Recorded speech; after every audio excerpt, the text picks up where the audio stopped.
வணக்கம் மக்களே. நம்ம தமிழ்நாட்டில் மொத்தம் எவ்வளோ மொழி பேசுகிறவங்க இருக்கிறாங்கன்னு தெரிஞ்சதுன்னா நமக்கு தலையே சுற்றிடுங்க.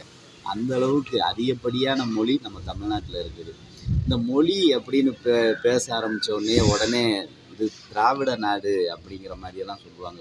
இருக்கட்டும், திராவிட நாடாகவே இருக்கட்டும். அதனால் இங்கே இவ்வளோ மொழி பேசுகிற மக்கள் வந்து சந்தோஷமாக வாழ்கிறாங்க அப்படின்னு நினைக்கிறதே நம்ம தமிழர்களுக்கு பெருமை தான்.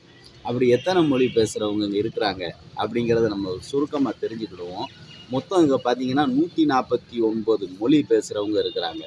அப்போ 149 மொழி பேசுகிறவங்களையும் நம்மளால் வரிசைப்படுத்த முடியாது.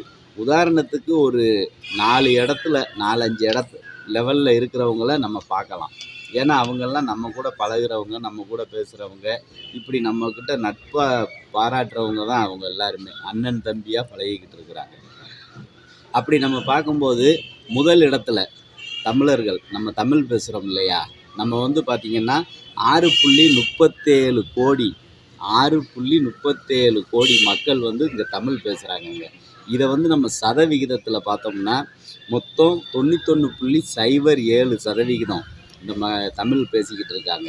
இதே நமக்கு பெரிய தமிழ்நாடுன்னு சொல்கிறதே அதுக்காக தாங்க. இது வந்து தமிழர்களோட நாடுங்கிறதால தான் இத்தனை கோடி மக்கள் இங்கே தமிழ் பேசுகிறாங்க. 2வது இடத்துல பார்த்திங்கன்னா நம்ம அண்ணன் தெலுங்கு இருக்கிறாப்படி. தெலுங்கு வந்து பேசக்கூடிய மக்களோட எண்ணிக்கை வந்து 42 லட்சம் மக்கள் இங்கே இருக்கிறாங்க, தெலுங்கு பேசுகிறாங்க. இதை நம்ம சதவிகிதத்தில் சொன்னோம்னா 6.05%. 3வது இடத்துல நம்மளோட தம்பி இருக்கிறாப்படி கன்னடம் பேசுகிறாங்கல்ல, அவங்க 12.8 லட்சம் பேர் பேசுகிறாங்க. இதை நம்ம சதவிகிதத்தில் சொன்னோம்னா 1.84%. அதுக்கப்புறம் நமக்கு ரொம்ப நெருங்கினவர், ரொம்ப சொந்தம் மலையாளம், கேரளா. இவங்க வந்து பார்த்திங்கன்னா மொத்தம் 7.2 லட்சம் பேர் இங்கே மலையாளிகள் வந்து இருக்கிறாங்க. அவங்க தாய்மொழி மலையாளம் தான் பேசிக்கிட்டு இருக்கிறாங்க. இதை சதவீதத்தில் 1.04%. அதுக்கடுத்து பார்த்திங்கன்னா ஹிந்தி. நம்ம இந்தியாவுக்கே head of the capital language இது வந்து. இவங்க வந்து பார்த்திங்கன்னா 3.9 லட்சம் பேர் பேசுகிறதா நமக்கு தரவில் வந்து தகவல் கிடச்சிருக்குது. இந்த தகவல் எப்படி நமக்கு கிடச்சிது அப்படின்னு பார்த்திங்கன்னா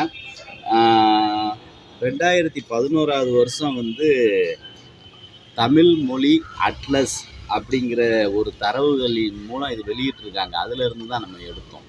இவ்வளோ இது போக இன்னும் ஆயிரக்கணக்கான பேர் பேசக்கூடிய ஒவ்வொரு மொழியாக நிறைய இருக்குது. அப்படி பார்த்திங்கன்னா இவ்வளோ பேர் எல்லாம் ஒன்று சேர்ந்து தான் இந்த தமிழ்நாட்டை வந்து முன்னேற்றிக்கிட்டு இருக்கிறாங்கங்க. அரசியல் ரீதியாகவும் அவங்களோட பங்களிப்பு அதிகமாக இருக்குது. இன்றைக்கி இல்லை, இந்தியா சுதந்திரம் கிடைக்கிறதுக்கு முன்னாடி இருந்தே மாற்று மொழி பேசக்கூடியவங்களோட அரசியல் பங்களிப்பு இங்கே அதிகம். அதே மாதிரி தொழிலில் பெரிய பெரிய ஜாம்பவான்லாம் இங்கே இருக்கிறாங்க. அவங்களோட ஒட்டுமொத்த உழைப்பும் சேர்ந்தது தான் இந்த தமிழ்நாடு. அப்போ நம்ம எல்லாம் ஒற்றுமையாக இருந்து இந்த தமிழ்நாடை வளர்ச்சி பாதைக்கு கொண்டு போகிறதால தமிழ் அழிஞ்சிடாது, தமிழ் வாழ தான் செய்யும். அதே நேரத்தில் மற்ற மொழிகளையும் அரவணைச்சு போகிறதால தான் வந்தாரை வாழ வைக்கும் தமிழகம் அப்படிங்கிற ஒரு பழமொழியே நமக்கு கிடச்சிருக்குது. ஆகையால் இனி வருங்காலத்துலேயும் தமிழை வளர்க்குறதுக்கு நம்ம முயற்சி பண்ணணும். தமிழ் மொழி பேசுகிறவங்களோட எண்ணிக்கையை அதிகப்படுத்தணும். தமிழில் படித்தவங்களோடுக்கு அரசு பணியில் வந்து முக்கியத்துவம் கொடுக்கணும். இப்படியெல்லாம் நம்ம செய்கிறதால தான் தமிழை வந்து அடுத்த கட்டத்துக்கு நம்ம நகர்த்தி கொண்டு போக முடியும் அப்படிங்கிறத சொல்லிக்கிட்டு இதோடு முடிச்சுக்கிட்டோம். நன்றி, வணக்கம்.